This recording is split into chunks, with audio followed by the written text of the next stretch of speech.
Assalamualaikum warahmatullahi wabarakatuh. Perkenalkan, saya Hana Nur Safira, Prodi S1 Keperawatan 3A.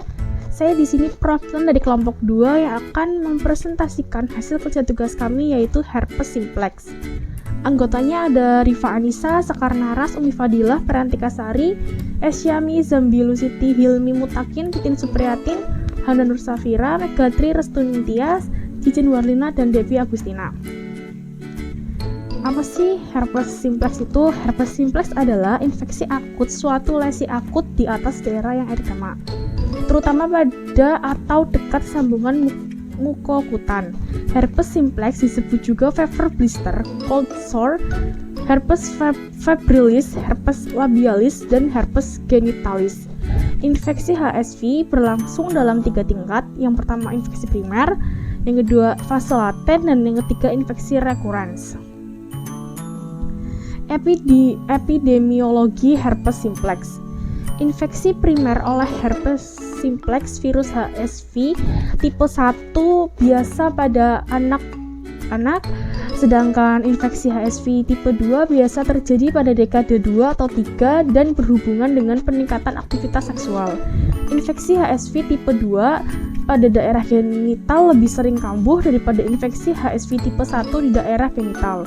Dan infeksi HSV tipe 1 pada oral labial lebih sering kambuh daripada infeksi HSV tipe 2 di oral. Etiologi herpes simplex. HSV tipe 1 sering dihubungkan dengan infeksi oral, sedangkan HSV tipe 2 dihubungkan dengan infeksi genital. Semakin seringnya infeksi HSV tipe 1 di daerah genital dan infeksi HSV tipe 2 di daerah oral, kemungkinan disebabkan oleh kontak seksual dengan cara oral genital. Patogenesis herpes simplex. Yang pertama ada infeksi primer. HSV masuk melalui defek kecil pada kulit atau mukosa dan bereplikasi lokal lalu menyebar melalui akson ke ganglia sensoris dan terus bereplikasi. Gejala yang timbul 3-7 hari atau lebih setelah kontak. Gejala yang timbul yaitu berupa kulit yang lembek disertai nyeri, parestesia ringan atau rasa terbakar akan timbul sebelum terjadi lesi pada daerah yang terinfeksi. Yang kedua ada infeksi rekuren.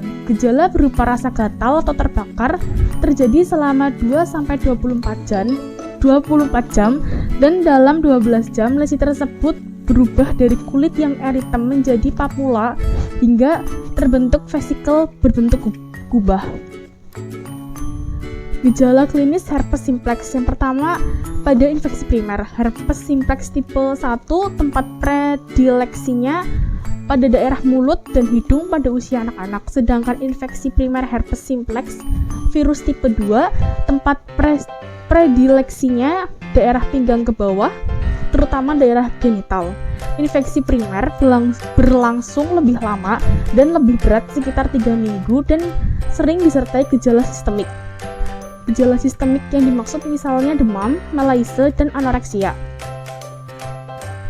Yang kedua ada fase laten. Penderita tidak ditemukan kelainan klinis, tetapi herpes simplex virus dapat ditemukan dalam keadaan tidak aktif pada ganglion dorsalis. Yang ketiga ada tahap infeksi rekuren.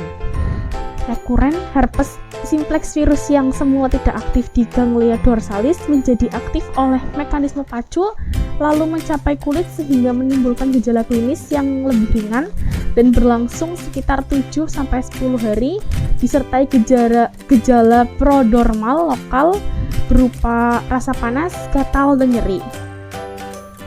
Pemeriksaan penunjang yang pertama adalah tes T-SNAKE. Dengan pewarnaan GEMSA dapat ditemukan sel datia berinti banyak dan badan inklusi intraokuler. Tes T-SNAKE dapat diselesaikan dalam waktu 30 menit atau kurang. Jika positif terinfeksi, hasilnya berupa keratinosit yang multinuklear dan berukuran besar berwarna biru. Yang kedua ada tes serologi menggunakan enzim linked immunosorbent assay atau ELISA spesifik HSV tipe 2 dapat membedakan siapa yang telah terinfeksi dan siapa yang berpotensi besar menularkan infeksi.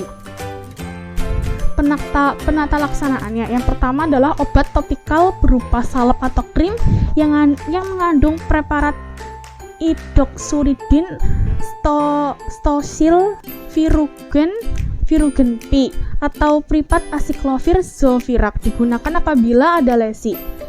Kedua, pengobatan oral preparat asiklovir dengan dosis 5x200 mg per hari selama 5 hari.